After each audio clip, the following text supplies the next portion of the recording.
안녕하십니까 구독자 여러분. 오늘은 인천에서 1톤 화물차 빼는데 얼마나 드나 이걸로 인터뷰를 한번 해보도록 하겠습니다. 먼저 대표님 본인 소개 좀 해주세요. 예, 안녕하세요. 전국구 염룡 갈산상사 이원복입니다. 대표님, 예, 화물차 하시려는 분들이 1톤차 빼는데 돈이 얼마나 드는지 굉장히 궁금해 하더라고요. 예, 1톤 차가 생산되는 회사가 지금 현대, 네. 현대포터, 기아 봉고 두 종류가 나오고 있거든요. 차량 가격은 거의 비슷해요. 네. 예, 옵션을 좀 집어넣으면은 2,200만 원 선, 옵션 없이 그냥 깡통이라고 그러죠. 깡통으로 출고를 하게 되면 2천만 원 선에 구입할 수 있습니다. 네. 예. 지금 1톤차 나오는 게 현대 기아밖에 없잖아요. 그렇죠. 예. 네, 그리고 1톤하고 1.2톤이 있나요? 1.2톤은 기아에서 나오는데 네. 1.2톤은 또 오토 차량이 없어요. 아. 오토 차량이 없고 1.2톤은 화물시키에 최적화시켜 가지고 중량을 좀 많이 실을 수 있다는 거죠. 예. 네. 그러면 번호판 가격은 얼마나 하죠? 번호판 가격은 오늘 시세로 2,750에 거래되고 있습니다. 네, 오늘 날짜가 2023년도 6월 24일이죠, 그죠? 예, 예. 네, 그건 뭐 번호판 가격은 좀 등락이 있을 거니까 그건 감안해야 예. 되겠습니다, 그죠? 그러면 보험료는 얼마나 들까요? 보험료는 연령층 따라 좀 차등이 있거든요. 네. 영업용을 처음 시작하시는 분은 우선 100%부터 시작하는 거예요. 네, 100%부터 시작하는데 100%에서도 약간 차등이 나는 게 네. 나이, 네. 아주 젊은 층은 좀 비싸죠. 네. 30대 초반 정도에서 20대 후반 정도로 가면 좀 보험료가 제일 비싸요. 네. 사고율이 많기 때문에. 그리고 30대 중반에서 50대 초반까지는 보험료가 조금 싸고, 네. 그 다음에 50대 후반으로 60대로 넘어가면 보험료가 다시 좀 비싸지는 거예요. 아, 그렇군요. 대략 젊은 층이 했을 때는 220만 원 정도. 네. 그 다음에 중년층이 했을 때는 180 정도. 그 다음에 이제 55세 이상 위로 갈수록 이제 금액이 커지는데 250만 원 정도도 나와요. 네. 예. 그 외에 또 드는 비용이 있나요? 아, 있죠. 일단은 취득세, 신차 나온다고 해가지고 착각하고는 또 취득세는 별도예요. 네. 취득세는 차량 구입 가격의 4%. 네. 그 다음에 화물차는 뒤에 적재함에 짐을 싣고 다니잖아요. 네네네. 고가 제품을 실을 수도 있고 저가 제품을 실을 수도 있는데 3천만 원 정도 기준으로 했을 때 적재물 보험을 들면은 22만 원 정도. 네. 예, 그 정도 소요됩니다. 3천만 원 기준이라는 게 뭘 얘기하시는 거예요? 적재물 뒤 공간에 실는 금액. 아. 예, 예. 네. 그런데 대표님 궁금한 게 있는데요. 1톤도 카고하고 탑차하고 뭐 윙바디 이렇게 나누잖아요. 예, 예. 그 각각 그 종류를 선택할 때 어떤 기준으로 그걸 선택해야 돼요? 쉽게 말해서 윙바디는 네. 물류 쪽, 공항 물류 쪽, 네네. 고가 제품을 많이 싣고 뭐 장거리를 이동하나 했을 때 분실이나 효선에 우려가 없을 때는 윙바디. 네. 그 다음에 식품, 냉동식품을 운반할 때는 냉동차. 네. 그 다음에 전천으로 실을 수 있는 게 1톤 카고죠. 네. 카고라는 거는 뒤에 적재함이 사각으로 돼서 그 안에 실을 수 있는 거를 카고라 그래요. 네네. 카고는 좋은 점이 지게차, 상하차를 할 수 있고 호이스트로 바로 내려서 실을 수가 있어요. 예, 예. 냉동 탑차나 윙바디는 좀 카고에 비해서 편하겠네, 일이요. 그렇죠. 아무래도 특정된 물건을 실 수 있잖아요. 네네. 냉동은 거의 식품을 싣는 거니까 네. 식품을 싣고 이른 배송을 해요. 네네. 아침 새벽 배송을 하고 윙바디는 공항에서 물류 선진국으로 갈수록 다 윙바디예요. 네네. 윙바디는 발을 일단은 안에서 묶어도 바깥에서는 묶질 않잖아요. 네. 그리고 비 왔을 때 영향을 덜 받죠. 네네. 윙이 내려서 보호를 하고 있으니까. 그래서 선진국 시스템이죠, 윙바디가. 네. 예, 예. 카고도 차를 뺀 다음에 보강 공사를 해야 되나요? 지금은 거의 보강 공사를 안 해요. 나올 때 스프링어를 지금은 하나씩 더 돼가지고 나와요, 아예. 그리고 차가 빠졌을 때도 나올 수 있게끔 소륜의 그런 장치가 있어요, 행거 장치가. 네. 그렇기 때문에 별도로 하는 거는 이제 철판 까는 거죠. 네. 철판 깔고 올라가기 편하게 이제 사다리 정도 타는 거. 네. 예, 예. 네. 그럼 냉동 탑차나 윙바디는 가격이 얼마나 해요? 냉동 탑차 같은 경우는 가격이 좀 비싸죠. 네네. 기본적으로 옵션 좀 집어넣고 했을 때는 거의 3천만 원 선이 넘어요. 네네. 그리고 윙바디는 한 2,700만 원 선.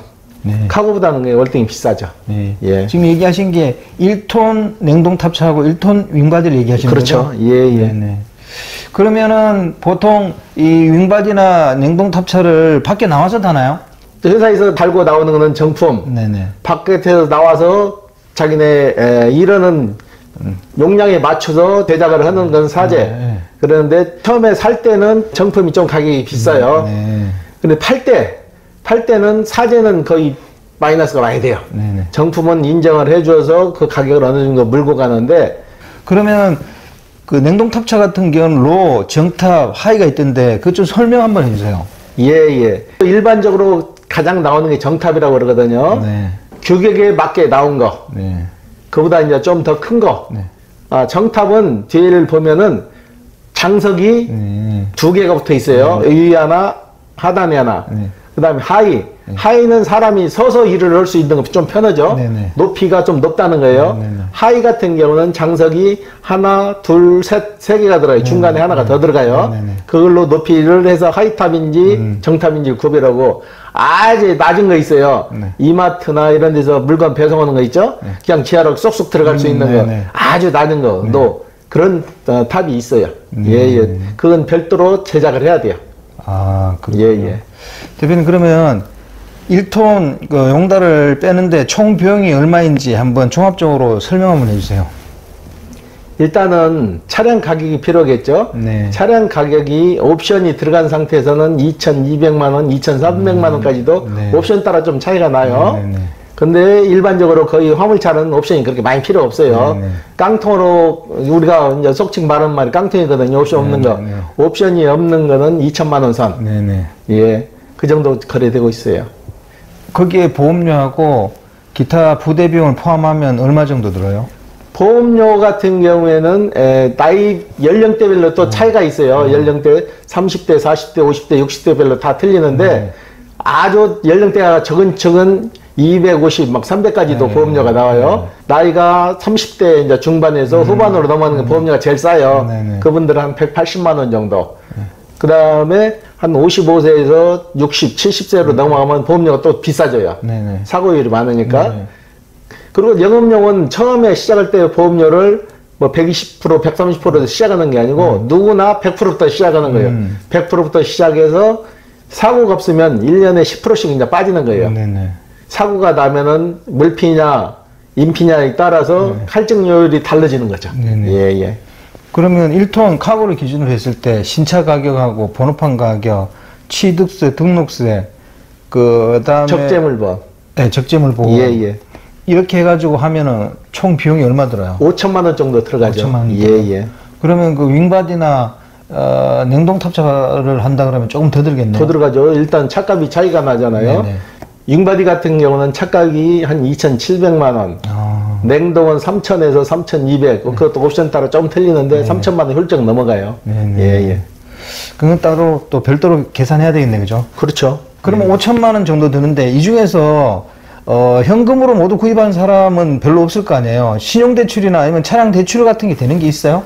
쉽게 말해서 영업용은 티오, 네. 차량 이렇게 구분이 되잖아요. 네네. 일단은 차량은 제조사에서 전액 환불가 가능해요. 네네. 초기 비용 한 돈 100만 원만 들어가고 나머지는 5년 정도에서 환불을 진행하시면 될 거예요. 네네. 부담 없게. 네. 그리고 면허권 같은 경우는 현금을 원칙으로 해요. 네. 현금을 원칙으로 하는데 돈 없으신 분들은 카드도 가능하세요. 카드로 해서 본인 카드 한도액만큼. 아, 카드가 2개 있으면 2개, 3개로 나눠서 이제 진행을 하시는 거죠. 네. 개월수는 그 카드회사에서 정하는 개월수에 따라가시면 돼요. 네. 화물차를 하려고 해도 돈을 좀 미리미리 좀 준비해야 되겠네, 그죠? 그렇죠. 5천만 원이라는 돈이 적은 돈은 아니잖아요. 네네. 예. 대표님 요즘 실제 1톤 화물차 거래건 하나 있으면 소개 하나 해주시죠. 며칠 전에 젊은 층이에요. 35살인가 드신 분이 면허권을 사러 오셨는데 이분이 허위에 당했어요. 네. 허위에 당해가지고 계약금을 1,500만 원을 줬어요. 네네. 계약금을 1,500만 원 줬는데 이 사람들이 잠수를 타버렸어요. 네네. 잠수를 탔는데 허위는 거의 자기 사무실에서 계약서를 안 써요. 네네. 외부에서 계약서를 쓰고 진행을 했는데 잠수를 탔는데 못 잡았어요. 네. 경찰에 의뢰를 했다 그러는데 못 잡아가지고 저희한테 와가지고 한 번 당했으니까 굉장히 겁을 내시더라고. 그러면 계약금 100만 원이든 200만 원 계약금만 내고 다 끝난 다음에 본인 앞으로 모든 게 이전된 다음에 잔금을 내고 찾아가세요. 그러니까 흔쾌히 그분도 마음을 놓으시더라고. 네네. 그렇잖아요. 몇 천만 원 줬다가 뜯기고 도망가 버리면 못 받는데 저희 같은 경우는 다 끝난 다음에 잔금 받을 테니까 걱정하지 말고 오세요. 그러니까는 거기에 믿음이 생겨서 오셔가지고 저희가 진행한 건이 있어요. 며칠 전에. 네. 그 거기권은 그럼 밖에서 지인을 통해서 거래하다 그런 건가요? 이제 본인이 인터넷에 보면은 허위는 아무래도 거의 인터넷이에요. 네네. 가격이 쉽게 말해서 지금 소형이 2,700만 원 선에 거래되잖아요. 네네. 근데 그보다 훨씬 싼 가격을 올려놓는 거야. 네네. 뭐 1,500만 원, 2,000만 원. 그러니까 거기 후컨이 가서 계약을 쓴 거예요. 네. 그런데 실질적으로 그런 물건은 없어요. 네네. 1,500만 원, 2,000만 원짜리가 있으면 우리가 다 네이버에서 우리가 팔지 그런 매물이 있겠어요? 이 혹한이 속은 거죠. 이 사람들이 정상적으로 계약서를 쓰고 진행을 했더라도 지정된 사무실에 가서 계약서를 안 써요. 네. 자기네가 쉽게 말해서 무슨 상사라면 그 상사 안에서 관영 계약서를 쓰고 진행을 해야 되는데 밖에서 당사자 계약서라는 게 있어요. 당사자 계약서를 쓰고 돈만 받으면 그냥 튀는 거죠. 네. 예. 그러니까 조심은 좀 하셔야 돼요. 네. 예. 굉장히 좀 조심해야 돼요. 예. 네. 오늘 인터뷰 감사드립니다. 예. 네, 구독자 여러분, 오늘은 1톤 용달을 빼는데 돈이 얼마나 드는가에 대한 인터뷰를 한번 해봤습니다. 한 5천만 원 정도 드는데 제2의 직업을 생각하시는 분들은 이 돈을 좀 미리미리 준비를 했으면 좋겠습니다. 5천만 원 돈이 뭐 작다면 작고 어떻게 보면 크다면 큰데 제가 생각할 때는 상당히 큰 금액입니다. 그냥 뭐 나와가지고 뭐 빈손으로 시작하면 용달차 할 수 있지 않겠나 그런 생각하시는데 절대 그거 안 되고요. 이것도 기본적으로 좀 자본금이 들어간다는 거 그거 염두에 두시고 또 너무 싼 가격에 인터넷에 올라오는 화물차 거래 이런 거 조심하셔야 됩니다. 항상 조심하시고 거래해야 되고 자칫 잘못하면 사기당할 수 있으니까 항상 돌다리도 두들겨 보고 건너듯이 조심조심 하시고 지인들을 통해서 알아보시고 거래하시기 바랍니다. 다음 시간에는 호화제가 또 새로운 주제로 구독자 여러분 찾아가겠습니다. 안녕히 계십시오. 호화제였습니다.